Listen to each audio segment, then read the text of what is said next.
ஜெய் ஸ்ரீ மாதாஜி. அனைவருக்கும் காலை வணக்கம். நாம் அனைவரும் அன்னையை பக்தியுடனும் பணிவுடனும் வணங்கி கவனத்தை சகசிராராவில் வைத்து குண்டலினி எழுப்பி கூட்டாக பந்தனிட்டுக் கொள்வோம்.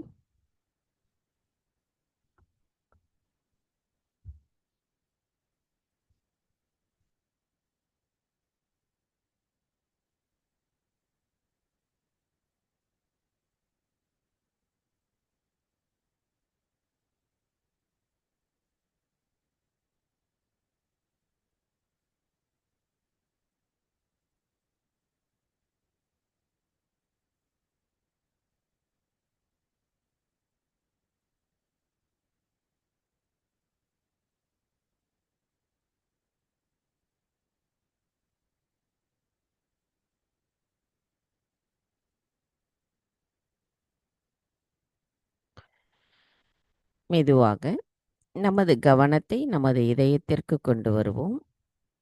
நமது வலது கையை இடது இதயத்தில் வைத்து அன்னையிடம் பிரார்த்தனை செய்யலாம். தாயே, தயவு செய்து தாங்கள் எங்களின் இதயத்திற்குள் வாருங்கள். தங்களின் வருகையால் எங்களின் இதயம் ஒளி பெற்றுள்ளதம்மா. தாயே, தயவு செய்து எங்களுக்குள் இருக்கின்ற மாயைகளையும் அறியாமைகளையும் அகற்றிவிடுங்கள்.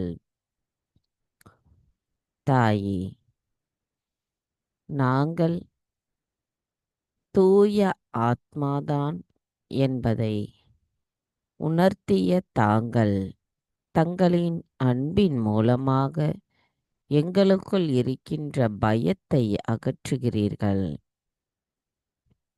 எங்களுக்கு தைரியத்தையும் தன்னம்பிக்கையையும் தருகிறீர்கள். தாயே, தங்களின் அன்பை முழுமையாக நாங்கள் பெறும்பொழுது எங்களுக்குள் எங்களின் தவறுகள் அனைத்தும் சுட்டிக்காட்டப்படுகிறது. தாயே, நாங்கள் எங்களின் தவறுகளை திருத்தி எப்பொழுதும் அன்பானவர்களாகவும் இரக்கம், கருணை, மன்னித்தல் குணம் உடையவர்களாகவும் இருக்க தாங்களே அருள் புரிய வேண்டும் அம்மா. தாயே, எங்களுக்கான இன்றைய இந்த காலை நேர கூட்டு தியானத்தை தாங்களே வழிநடத்தி செல்லுங்கள். தங்களின் தெய்வீக நுண்ணதிர்வுகளானது எங்களுக்குள் எங்களின் அனைத்து சக்கரங்களையும் தூய்மைப்படுத்தி தியானத்தினுள் நாங்கள் ஆழமான நிலையையும் அமைதியையும் ஆனந்தத்தையும் உணர்வதற்கு தயவு செய்து அனுமதி தந்தருளுங்கள்.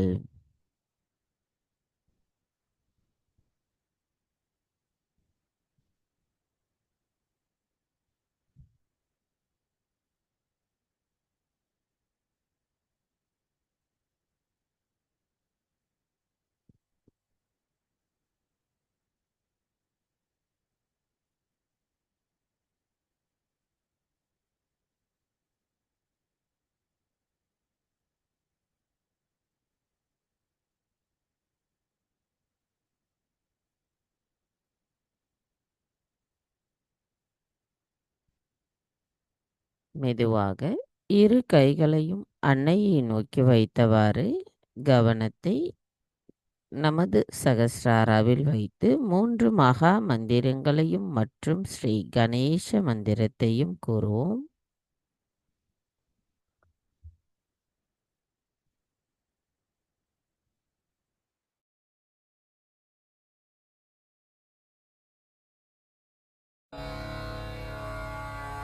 ॐ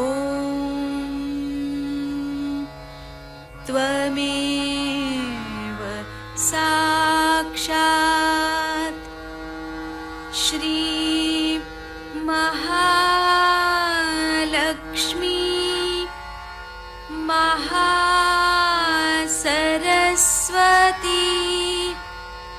महाकाली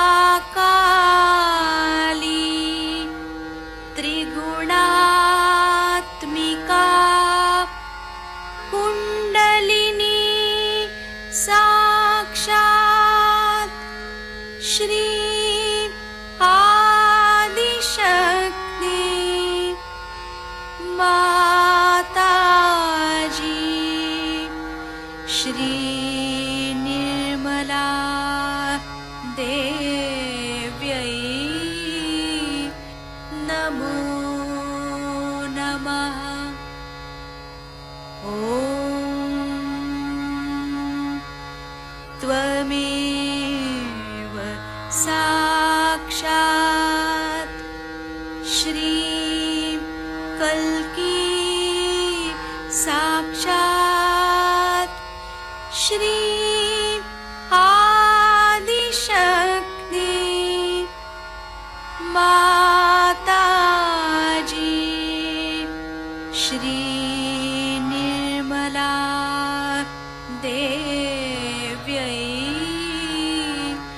नमो नमः। ॐ त्वमेव साक्षात् श्रीं कल्की साक्षात् श्रीं सहस्रार स्वामिनी मोक्षप्रदायिनी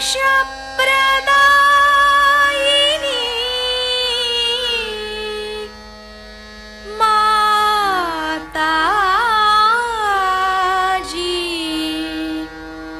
श्री निर्मला देव्यै नमो नमः। श्री गणेश मंत्र। ॐ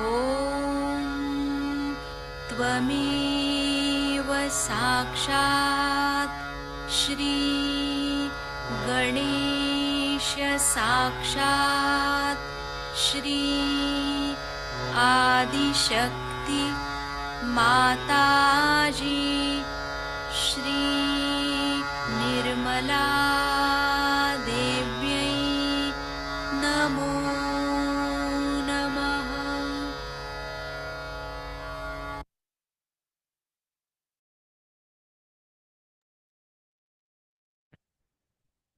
மெதுவாக நமது இரு கைகளையும் பூமி தாயின் மீது வைத்து பிரார்த்தனை செய்யலாம். தாயி பூமி தேவி, தயவு செய்து எங்களின் பாதங்கள் தங்கள் மீது படுவதற்காக எங்களை மன்னிப்பீர்களாக. தாயி, எங்களின் ஆன்மீக முன்னேற்றத்திற்கு எங்களுக்குள் தடைகளாக இருக்கின்ற அனைத்து விதமான உபாதைகளையும் எதிர்மறைகளையும் தோஷங்களையும் தயவு செய்து பூமி மார்க்கமாக ஈர்த்து கொள்ளுங்கள். தாயே, நாங்கள் இந்த மகா யோகம் செய்வதற்கு தயவு செய்து அனுமதி தாருங்கள். மந்திரம் ஸ்ரீ ஆதி பூமி தேவி சாக்ஷாத். ஓம் त्वमेव साक्षात् श्री आदि भूमि देवी साक्षात् श्री आदिशक्ति माता जी श्री निर्मला देवी नमो नमः. சில நிமிடம் தியானத்தில் இருக்கலாம்.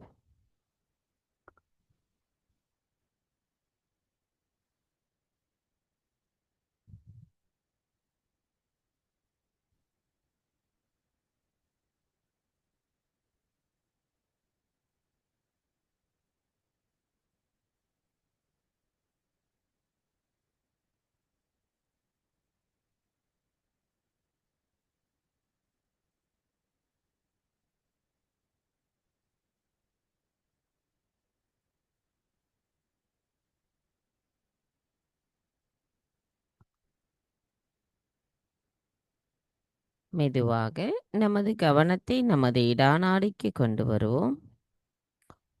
தாயே, தயவு செய்து எங்களின் இடா நாடியை தூய்மைப்படுத்துங்கள். தாயே, எங்களை கடந்த காலத்தின் எண்ணங்கள் ஆட்கொள்ளாமல் காத்தருளுங்கள். தாயே, எங்களுக்குள் இருக்கின்ற தூய்மையற்ற கவனத்தை அகற்றிவிடுங்கள். தாயே, எங்களுக்குள் இருக்கின்ற தூய்மையற்ற ஆசைகளை அகற்றிவிட்டு தங்களின் தூய விருப்பத்தை நாங்கள் பிரதிபலிக்க கூடியவர்களாக இருக்க அருள் புரியுங்கள். தாயே, நாங்கள் எப்பொழுதும் நிகழ்காலத்தில் சமநிலையில் இருக்க அருள் புரியுங்கள்.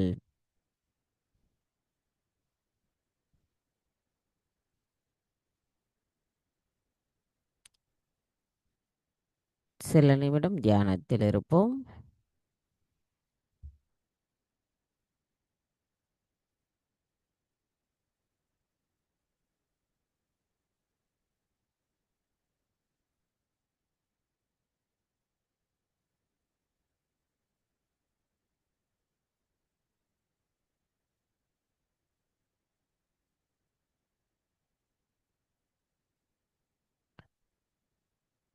மெதுவாக நமது கவனத்தை நமது பிங்களா நாடிக்கு கொண்டு வருவோம். தாயே, தயவு செய்து எங்களின் பிங்களா நாடியை தூய்மைப்படுத்துங்கள். தாயே, எங்களுக்குள் இருக்கின்ற எதிர்காலத்தை ஒட்டிய சிந்தனைகளையும் அதனால் ஏற்படுகின்ற பயம், படபடப்பு, பொறுமையற்ற நிலையையும் தயவு செய்து எங்களிடமிருந்து அகற்றிவிடுங்கள் அம்மா. தாயே, எங்களுக்குள் இருக்கின்ற அதிகப்படியான உஷ்ணத்தை தயவு செய்து அகற்றிவிடுங்கள். தாயே, அனைத்தையும் செய்பவர் தாங்களே, அதனை ஆனந்தத்தோடு அனுபவிப்பவரும் தாங்களாவீர். நாங்கள் எதுவும் செய்யவில்லை அம்மா.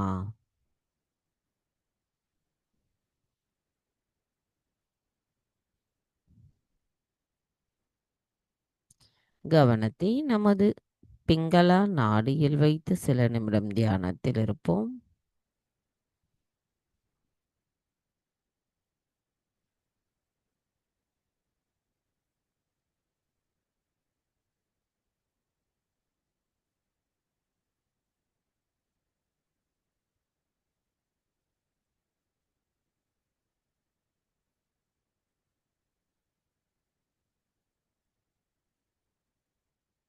கவனத்தை மெதுவாக நமது சுழுமுனை நாடிக்கு கொண்டு வருவோம். தாயே, தயவு செய்து எங்களின் சுழுமுனை நாடியை தூய்மைப்படுத்துங்கள். தாயே, எங்களுக்குள் இருக்கின்ற சமநிலையற்ற தன்மைகளை தயவு செய்து அகற்றிவிடுங்கள். தாயே, எங்களுக்குள் இருக்கின்ற மாயைகளை அகற்றிவிடுங்கள். தாயே, நாங்கள் எங்களின் ஆத்மாவை உணர்வதற்கு அருள் புரியுங்கள்.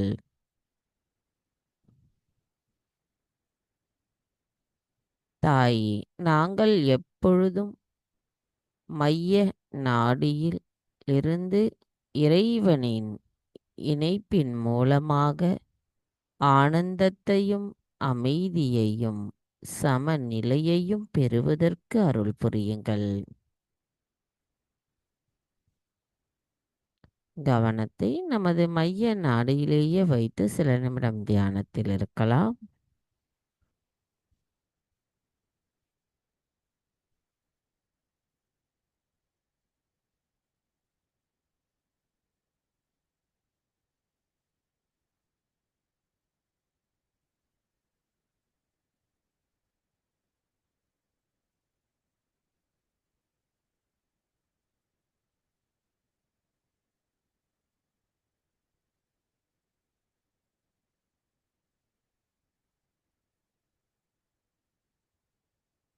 மெதுவாக நமது கவனத்தை நமது மூலாதார சக்கரத்திற்கு கொண்டு வருவோம். தாயே, தாங்களே ஸ்ரீ கணேசராவீர். ஸ்ரீ கணேசராக எங்களின் மூலாதார சக்கரத்தில் அமர்ந்திருக்கும் தாங்கள் தயவு செய்து எங்களின் மூலாதார சக்கரத்தை தூய்மைப்படுத்துங்கள். எங்களுக்குள் கள்ளம் கபடமற்ற ஒரு குழந்தையின் குணத்தை தயவு செய்து எங்களுக்குள் நிலைநிறுத்துங்கள் அம்மா. தாயே, எங்களுக்குள் ஸ்ரீ கணேசரின் ஞானம், விவேகம், தூய்மை, மங்களகரம், அன்பு, மன்னித்தல் குணம் அனைத்தையும் எங்களுக்குள் தயவு செய்து நிலை பெறச் செய்யுங்கள்.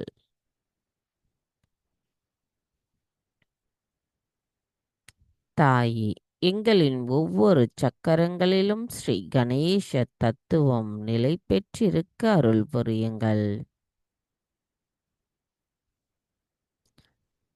ஸ்ரீ கணேசா,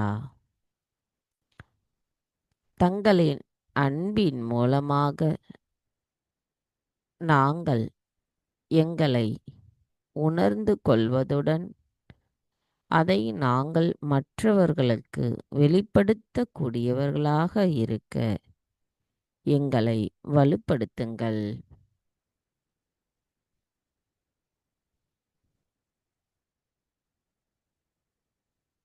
மந்திரம் ஸ்ரீ கணேசா கௌரி குண்டலினி மாதா சாக்ஷாத்.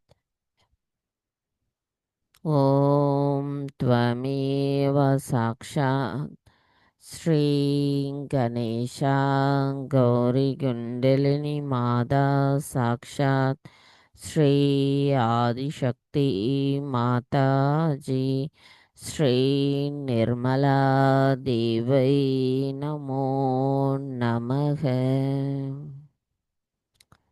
கவனத்தை நமது மூலாதார சக்கரத்தில் வைத்து ஸ்ரீ கணேச அதர்வசேஷம் கூறலாம்.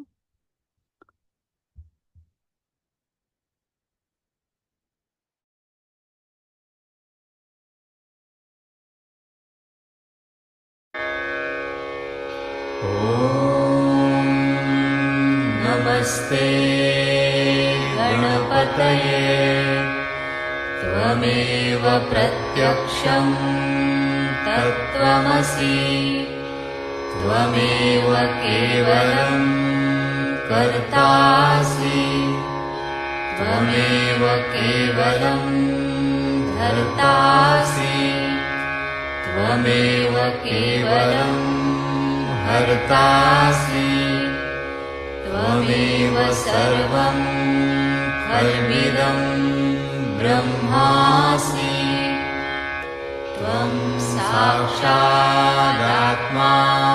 नित्यं ऋतं वच्मि सत्यं वच्मि अवत्वं माम् अववक्तारम् अवश्रोतारम् अवदातारम् अवधातारम् अवानुचानमवशिष्यम् अवपश्चात्तात् अवपुरस्तात् अवुत्तरात्तात् अवदक्षिणात्तात् अवचूर्ध्वात्तात् अवाधरात्तात्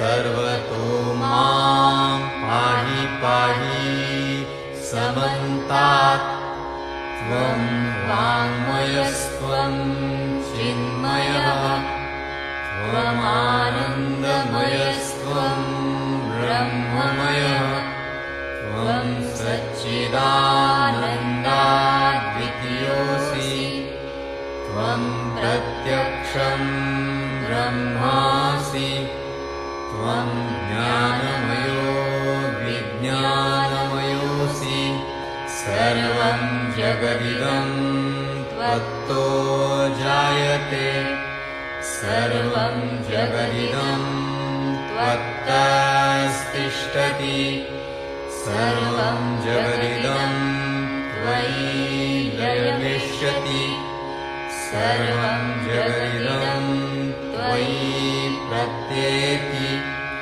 त्वं भूमिरापो नलो नीलो नभः त्वं चत्वारि वाक्पदानि त्वं गुणत्रयातीतः त्वं देहत्रयातीतः त्वं कालत्रयातीतः त्वं मूलाधारस्थितोऽसि नित्यं त्वं शक्तित्रयात्मकः त्वां योगिनो ध्यायन्ति नित्यं त्वं ब्रह्मा त्वं विष्णुस्त्वं रुद्रस्त्वम् इन्द्रस्त्वम् अग्निस्त्वं वायुस्त्वं सूर्यस्त्वं चन्द्रमास्त्वं ब्रह्मभूर्भुवः स्वरो गणादीन् पूर्वमुच्चार्य वर्णादि तदनन्तरम् अनुस्वारः परतरः अर्धेन्दुलसितं तारेण रुद्धम् एतत्तव मनुस्वरूपं गकारः पूर्वरूपम् अकारो मध्यमरूपम् अनुस्वारश्चान्त्यरूपम् बिन्दुरुत्तररूपम् नादसन्धानम् संहिता सन्धिः सैषा गणेशविद्या गणकऋषिः निःसृद्गायत्री छन्दः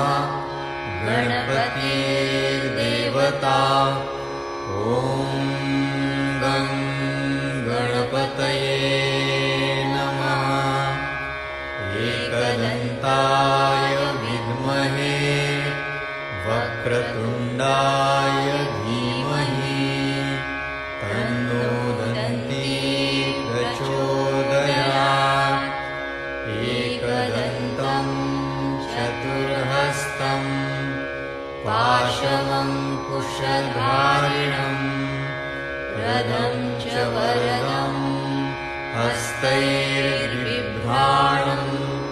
मूषकध्वजम् रक्तं लम्बोदरं शूर्पकर्णकं रक्तवाससं रक्तगन्धानुलिप्ताङ्गं रक्तपुष्पैः सुपूजितं भक्तानुकम्पिनं देवं जगत्कारणम् अच्युतम् आविर्भूतं च सृष्ट्यादौ प्रकृतेः पुरुषात् परम् एवं ध्यायति यो नित्यं स योगी योगिनां वरः नमो व्रातपतये नमो गणपतये नमः प्रमथपतये नमस्ते स्तुलम्बोदरायैकदन्ताय विघ्ननाशिने शिवसुताय श्रीवरदमूर्तये नमो नमः साक्षात् श्री आदिशक्ति माताजी श्री निर्मला देव्यै नमो नमः।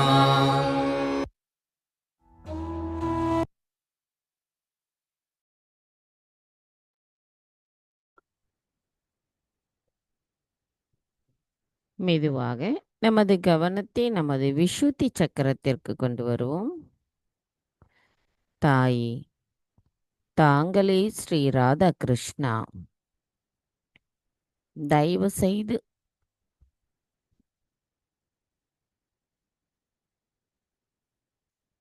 எங்களை சாட்சி பாவத்தில் பற்றற்ற நிலையில் எப்பொழுதும் நிலைநிறுத்துங்கள் அம்மா. தாயே, தங்கள் அருளால் நாங்கள் குற்றமற்ற உணர்வுடன் இருக்கின்றோம். தாயே, எங்களுக்குள் இருக்கின்ற மாயைகளை தயவு செய்து அகற்றிவிடுங்கள். நாங்கள் கூட்டுணர்வோடும் நட்புணர்வோடும் சகோதரத்துவ உணர்வோடும் இருக்க அருள் புரியுங்கள். தாயே, எங்களுக்குள் எங்களின் ஆத்மாவை உணர்வதற்கு அருள் புரியுங்கள். தாயே, எங்களின் ஐம்புலன்களையும் இயக்குபவர் தாங்கள். நாங்கள் எங்களின் செயல்களாலும் சொற்களாலும் செய்கின்ற அனைத்து செயல்களும் பேசும் வார்த்தைகளும் இனிமையானதாக இருக்க தாங்களே அருள் புரிய வேண்டும் அம்மா. அனைத்தையும் செய்பவர் தாங்களே. தாயே, எங்களின் விசுத்தி சக்கரம் தங்கள் அருளாலும் அன்பாலும் ஆசிர்வதிக்கப்படட்டும். மந்திரம் ஸ்ரீ ராதா கிருஷ்ணா சாக்ஷாத். ஓம் त्वमेव சாக்ஷாத் ஸ்ரீ ராதா கிருஷ்ணா சாக்ஷாத் ஸ்ரீ ஆதிசக்தி மாதாஜி ஸ்ரீ நிர்மலா தேவை நமோ நமः.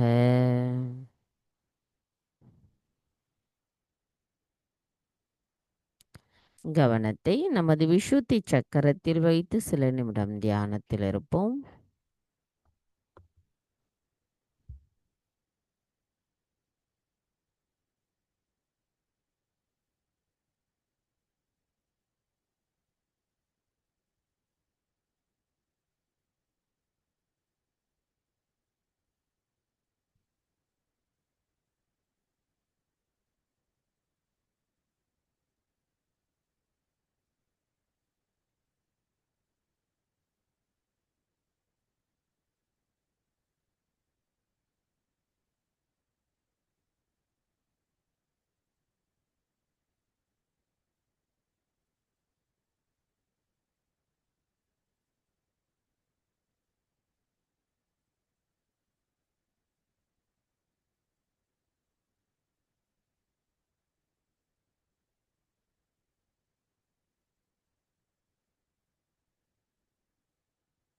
மெதுவாக நமது கவனத்தை நமது சகஸ்ராராவிற்கு கொண்டு வருவோம்.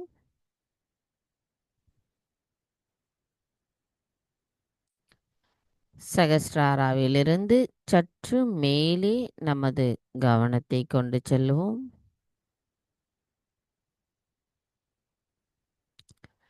தாய்,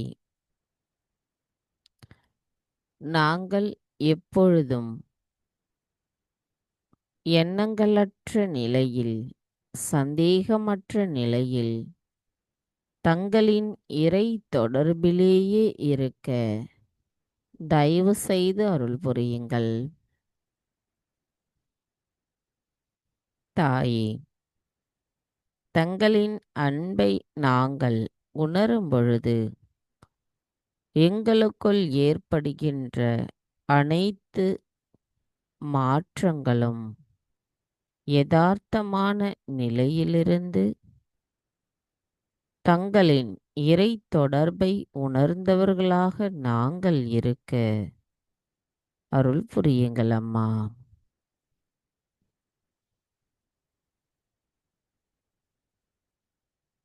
மந்திரம் ஸ்ரீ பரமானந்த ரூபிணி சாக்ஷாத். ஓம் त्वमेव சாக்ஷாத் Sri Paramananda Rubini Sakshat Sri Adi Shakti Mataji Sri Nirmala Devi Namo Namaha. சில நிமிடம் தியானத்தில் இருப்போம்.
நமது இதே தியான நிலையிலிருந்து அன்னையின் சொற்பொழிவை கேட்டு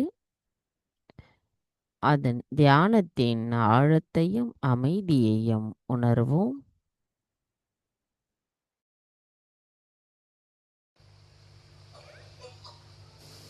In Sahaja Yoga,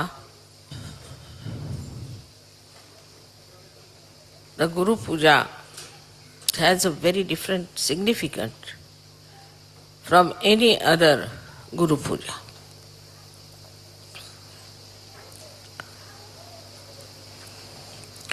When you worship your Guru, you are also worshipping the Guru within you.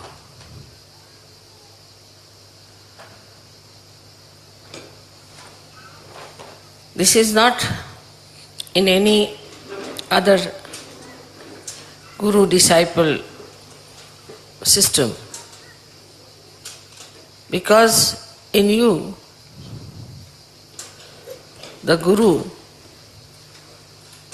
the Master has been awakened. And so, when you are worshipping your Guru,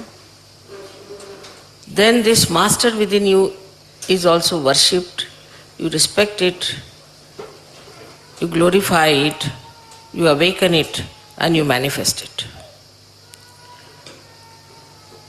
This we have to realize, that in Sahaja Yoga, if you are a Sahaja Yogi. Now the quality of Guru, first and foremost is that he makes you meet God. Means he raises the Kundalini and establishes the relation between the all-pervading power, and as your Guru is Adi Shakti, you make that person meet also the Adi Shakti. So you have a double advantage. That at the same time, when you give them realization, not only that you make them feel the union with the divine power, but you can make them meet the divinity itself, the source of divine power. So your responsibility as Sahaja Yogis is very great, because in you there is the Guru. Now in our mantras we say that, Mother, I am my own Guru. But saying that, do we realize that if I am my own Guru, this I and my Guru, between the two, what have I achieved? Where am I? Can I guide myself? Have I got the light of the Spirit on my attention so well established and manifested that I can guide myself and guide others later on? First of all, in the Guru principle, it is important that you see to yourself the introspection. Can I be my own Guru? Have I become my own Guru? Now, in your case, your Guru is a mother, a woman. So, it has to be among women that the development of their Guru qualities have to be very well manifested. But it's just the way it is not. For them, they are still the mothers, or they are the wives, or they are Saj Yoginis. But they don't realize that you are also the Gurus. Because your mother is a Guru, because she is a woman, and you have to be also of that quality that people should say, look at this woman, she's such a Guru. But still, as I hear from the different leaders, that the ladies are absolutely still very much far away and are very few who can be called as real Saj Yoginis. It's a sad thing to hear. Because if you still keep to all these mundane things of womanhood and the drawbacks of womanhood, which has come out of domination, maybe because of always they were shown to be something lower. Especially in the Christian religion, they were never regarded as something holy. They have this kind of a diffidence in them that they don't understand that dharma can be established more by women than by men. And the Guru's work is to establish the dharma in the society, in the family, in relationships. All these Gurus which are representing all these great symbols here have done nothing but have established dharma. But first of all, before establishing the dharma, we should watch ourselves. Have we got dharma within ourselves or not? First of all, the quality of a person who has dharma is that he listens to others. He obeys. And this is something has gone wrong with the Western women, I think, that they have forgotten how to listen to others, how to obey others. That's why their children also don't obey them. Obedience, if you do not have, nobody is going to obey you. First, you must learn to obey. A person like Kabira, because he was born of a unknown caste, people didn't know what he was born from. And he could not go directly to any Guru. So he heard about Ramanand, great Guru of those days, who used to go to the river Ganges every morning to have his bath. So one day on his steps, Kabira kept lying, and in the darkness, the Guru could not see, and he touched him with his feet. He said, "Who are you?" So he said, "I'm Kabir, and I'm your disciple." And he caught hold of his feet. And when he caught hold of his feet, he said, "All right, come along." And then he became such a great saint in India. People know him more than they know his Guru. He became so great. The basic thing is humility. Yesterday you saw how the musician was humble. All the time he was humble. He didn't know how to express his humility every time. All the time he was humble, because in humility only you can receive the blessings. You can receive the quality that is of your Guru.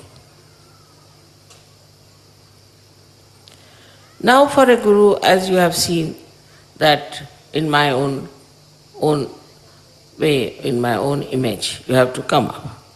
First of all, your life should be absolutely transparent. Transparency is the essence of Sahaja Yoga. Everybody should know what you are doing, where you are going, what is the way you live, what is the way you are behaving. I have seen people who are gurus, also in the sense that we call them leaders, or we can call them sub-gurus, or they cannot be called as priests, but I can say communication centers as they are. In them, you find that they are very fussy type of people. Always think about their body, always think about their comfort, always grudge about what's nobody looked after them, as if they suffer from persecution mania. Or they will grudge about food. I didn't eat my food for one day. It doesn't matter.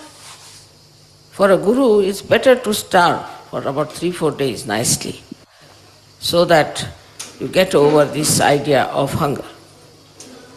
You'll be surprised, since I'm here, I have not eaten anything much, just drinking something, because just the Guru has no hunger, right? Because it is in your stomach, the Guru vibrations are so much that you don't feel like eating anything. So then what do you eat and how do you eat and all these things that we have given up to come to Sahaja Yoga.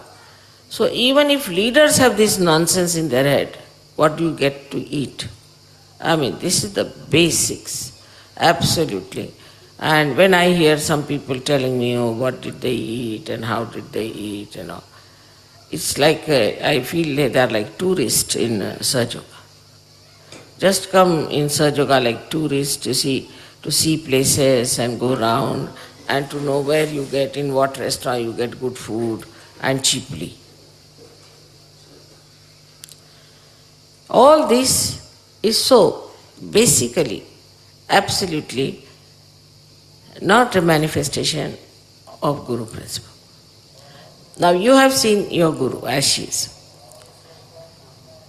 I do not know what I eat, what they give me, what I want. They go on giving me whatever they think I like. And I just don't know if I like that thing or not, or what is it. If they ask me, Mother, what will you have? I said, what will I have? I don't know really. What will I have? Anything. So there has to be no choices. First of all, not to waste your attention on choices. Of course, only on vibrations. I mean, supposing you go to a restaurant, find all kinds of funny vibrations there, people are getting drunk or anything, then of course you should say. But all the choices must be based on vibrations and not on material things. That you get something nice there, let's go there, and they'll travel for 50 miles to go eat something nonsensical. It should be all nonsense for all Sahaja Yogis. And when I said Sahaja Yogi, it means also Sahaja Yoginis.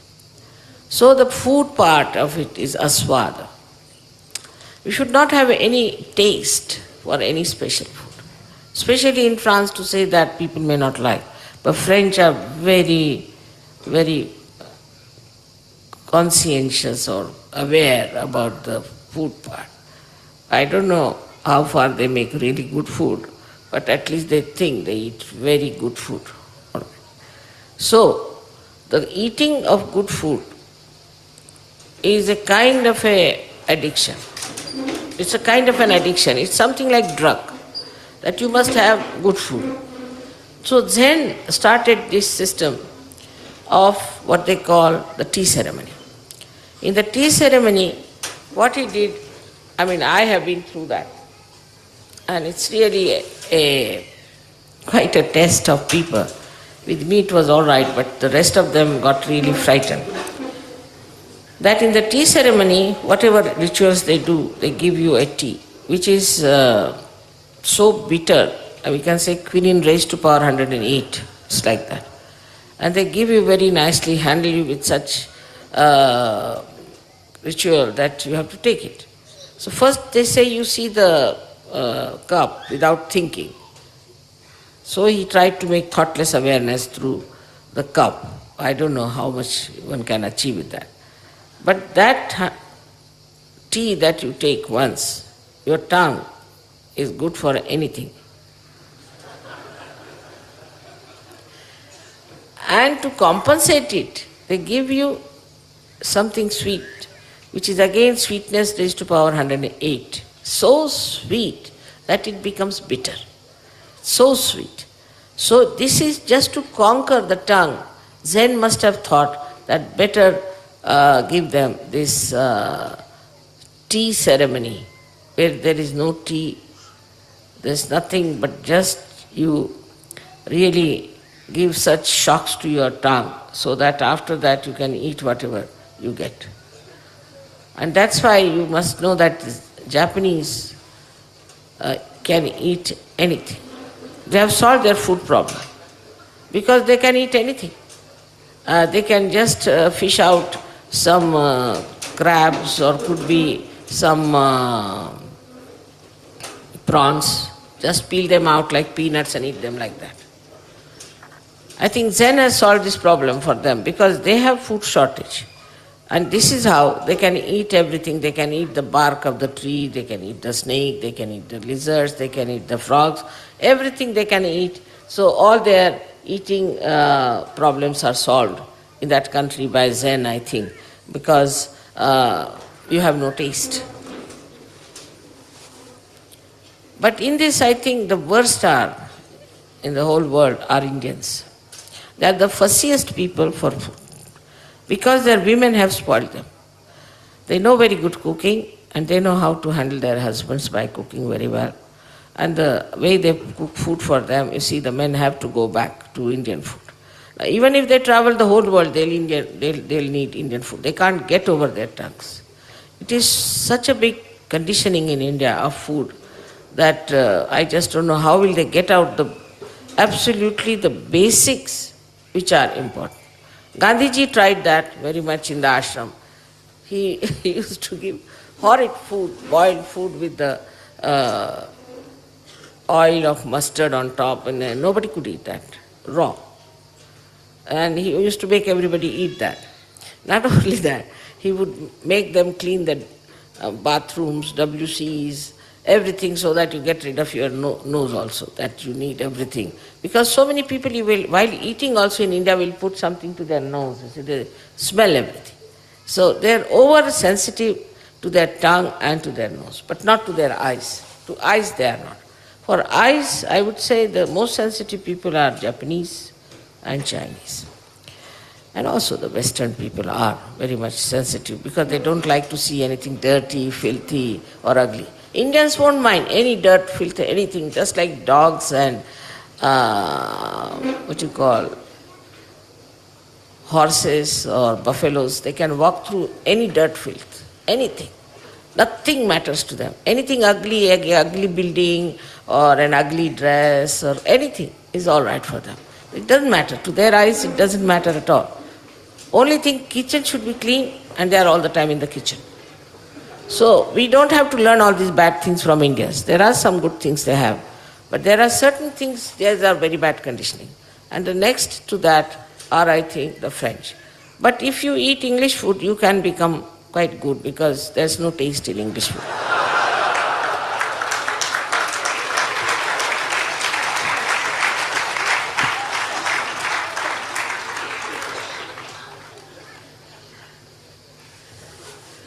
So I have no problem anywhere because I think I have no taste at all and I can eat anything. Anyway, it is cooked, it's all right. I don't bother about what is cooked, what is not cooked. But if you have some French people for a dinner in a restaurant, they'll spend 45 minutes deciding what they are going to eat. And what a waste of energy. 45 minutes just to decide what they are going to eat. After all, what is so great, what you are going to eat? It's all there, just one thing everybody should have. So for Sahaj Yogis, it is important to give up this idea, I will have this. First of all, nobody should ask, what will you have? To me also. I do not like people asking me questions, what will you have? Because I have to think about it and I want to be nirvichara.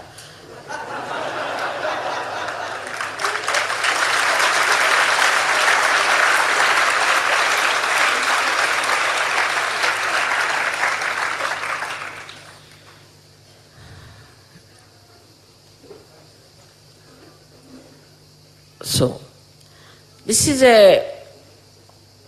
one big ordeal which we do not understand, how much we are attached to food. And food goes in the stomach. And not only that, it spoils our guru system but also spoils our physical system. So we should try not to look at food.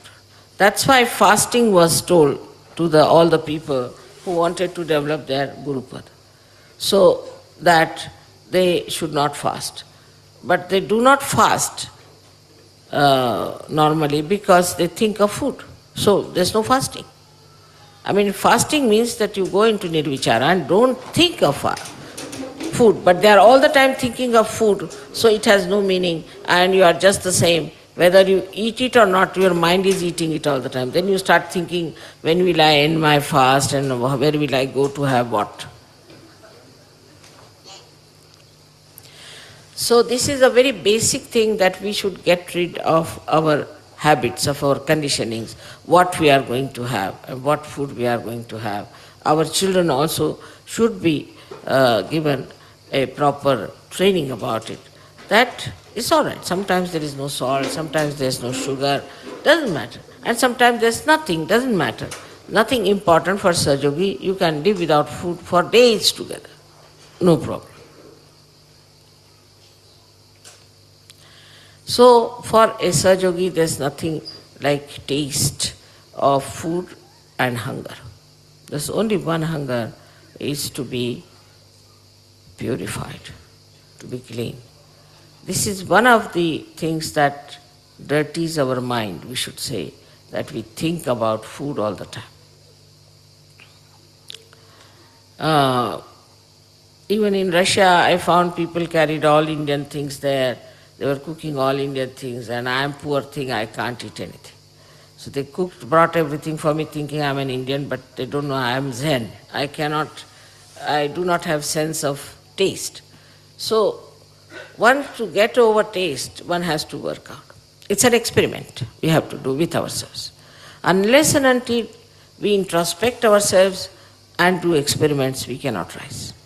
Because though the Kundalini is trying her level best, but your conditionings are so great that it cannot pierce through and cannot make you onto that guru level. If you see the lives of all these gurus, they were married, they had children, they lived a normal life, but in their own personal life, they were absolutely detached people. So first detachment should come from food. And there, whatever you like, you just don't eat. That's the best way, because of liking something, supposing if somebody is fond of ice cream, he must have already spoiled his liver, so they give up. If you like pasta, give up pasta. If you like something else, just give up. Don't ask for it and don't eat it at all, so that, you see, your mind will get a little bit detached from it. It's very easy to achieve this detachment, I think, if you work it out in a sensible way. Just try to punish your body. You see, if you are your guru, you better take hold of, first of all, your body and your conditionings. You have to treat your body with this thing. I am told many girls who are married abroad are still making their Indian food and eating that. It's horrible it is. They should starve. If they starve for, say, about 5-6 days or maybe 8 days, then they'll eat any food in any case. That's why the fasting is given. So one should adjust oneself to any kind of food you can have. And if you want to survive, then you eat anything. So just make it a point that you get rid of this very simple conditioning you have of liking the food that you want to eat and you don't want to eat. I think a Sahaja-yogini or Sahaja-yogi who cannot get rid of this little thing, then how can you call him a Sahaja-yogi? I don't know, he's very asahaj. Because the other day I met one lady. I said, what is the matter? Where have you been? She said, I've been looking out for some sort of an Indian ingredient. I said, how can you get it here in this Spain? You cannot. Why? Because they asked you to make Indian food. All right. Then without that, can't you make Indian food? What is the need to run all the way, whole day for one small little thing called hing? It's a big name for that. It's a small little thing. Just to get that, she had to run all over the places to get it. So, for people who are Sahaja Yogis, if they are such, whatever is available, you can make something nice out of it and eat it. So that shows what? Shows sagacity, shows trupti, shows your satisfaction. And that is one of the manifestations of a guru, that he is just satisfied. He is just self-contained, doesn't bother. Now, for example, some people, especially in the West, thank God they are not spoiled by their wives so much. They don't have so much of conditioning. They can eat anything. I've seen that when they come on the Indian tour, all the Indians say horrid food was given and the poor things were eating that horrid food and this and that. And I asked them, which place you like the best? They said, Brahmapuri. I said, they were saying Brahmapuri had the worst food and everybody was complaining. No, Brahmapuri was the best because we could bathe in the river and we could sing and we could enjoy it. I said, that's the sign of one thing to get rid of your bad habits of food business. Now the second part is, for the body you need comforts. I must congratulate the Western Sahaja Yogis that they may be coming from any walk of life. I must say, Indians have to learn from them. They may be coming from any position or status. All of them enjoy the comfort of the spirit when they travel in the tour. They do not ask for, I haven't got a chair, I haven't got a bed, I haven't got a proper things. In this way, you see, you will realize that the body comfort is of no importance. We have just spoilt our body. There's no need. No need. Body, you put it anywhere, will sleep in any case. If you cannot sleep for 2 nights, all right, put on some music for 1 night or 2 nights as we had here. You will sleep anyway.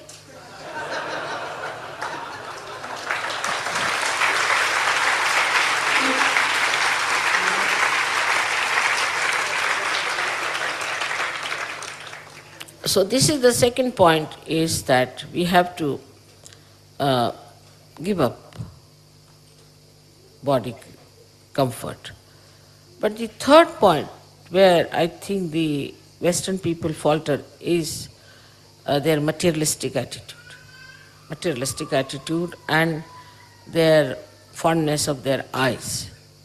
So one of them is the worst of all. I mean, the worst and worst of all is that you can never have, that's such a big blot. If you have that, is to have a roving eye and things like that. That's out of question. That's out of question for women or for men.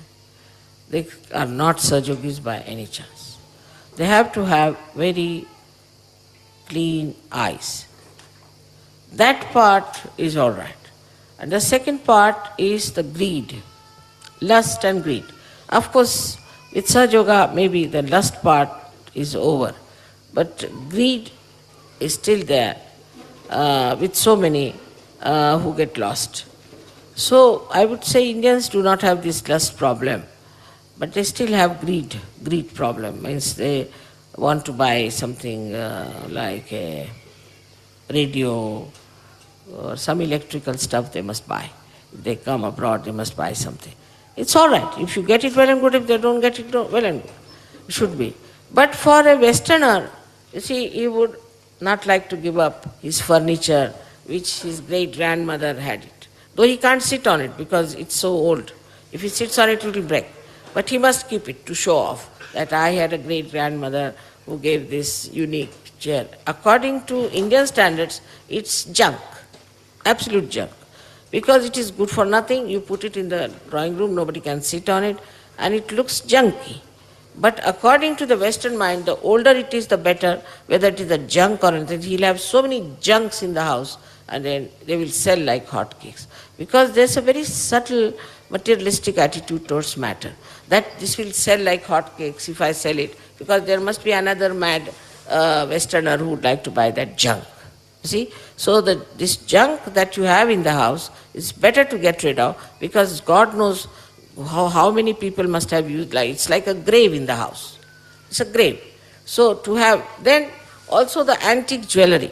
Antique jewelry is another man. Antique is a, what you can say, is the fad or addiction of the Western people. Antique. For us, nothing is antique, because we still produce antique things, beautiful things. So Indians don't understand the value of antiques. They don't understand how these people are so mad after torn things and broken things and dirty things and filthy things.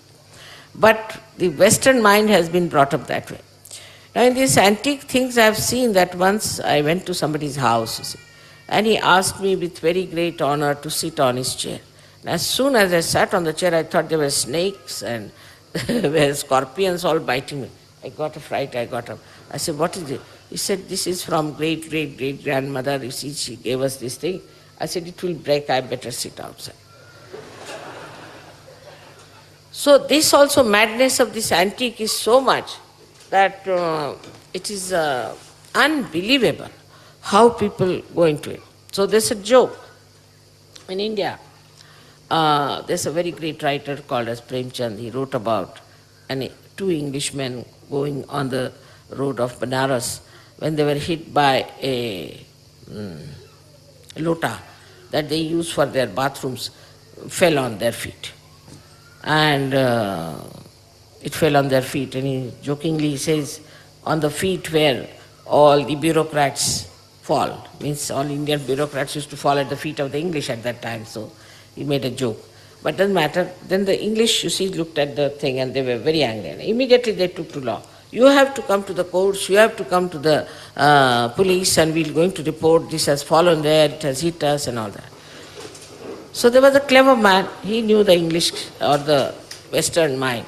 He said, sir, do you know this lota has very valuable? He said, why? Because this one was used by Akbar the Great. So ancient it is. He said, really? Yes, it is. And you just don't quarrel with them and ask them for this lota. And he told in Indian language to them that I have befooled these people, I have told them that this lota belong to Akbar, and you have to take this lota and use this lota to just to befool them.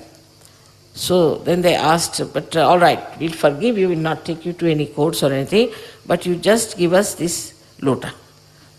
They said, no, we can't. We said, why? Because it's such an antique piece, you see. In India, you won't find anybody respecting antique pieces, especially in Benares, nobody bothers. So they said, really, yes, it belonged to Akbar, and my forefathers worked with him, so he gave us this lota. We can't give you, we are sorry. They said, no, please give us, you see, we'll not take you to the police. All right, you charge us. Whatever money you charge us and all that. In those days, they paid 1,000 rupees. This is equal to now 1 crore, I think. They gave, these English paid them and bought that lota, which had nothing to do with Akbar or anyone.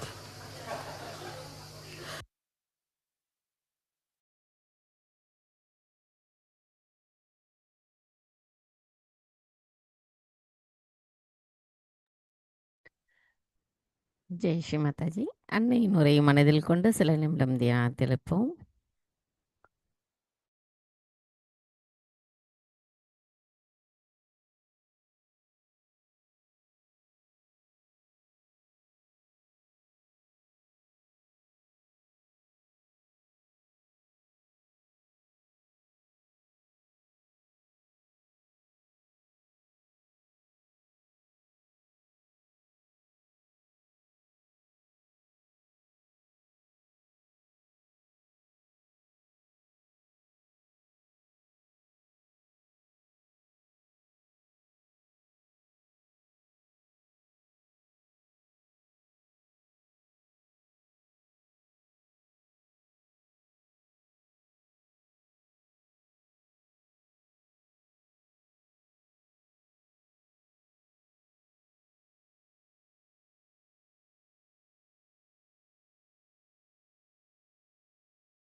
தாயே, எங்களுக்கான இன்றைய இந்த அமைதியான ஆனந்தமான தியானத்தை தந்தமைக்கு எங்களின் கோடான கோடி நன்றிகளை தங்களுடைய பொற்பாதத்தில் பணிவோடு சமர்ப்பிக்கிறோம். தாயே, இன்றைய தியானத்தில் நாங்கள் ஏதேனும் தெரியாமல் தவறுகள் செய்திருந்தால் தயவு செய்து எங்களை மன்னித்து விடுங்கள். பூரண மந்திரம். ஓம் त्वमेव साक्षात् ஸ்ரீ ஆதிசக்தி மாதாஜி ஸ்ரீ நிர்மலா தேவை நமோ நமக. நாம் அனைவரும் அன்னைக்கு நன்றி கூறி வணங்கி குண்டலினி எழுப்பி கூட்டாக பந்தனிட்டுக் கொள்வோம்.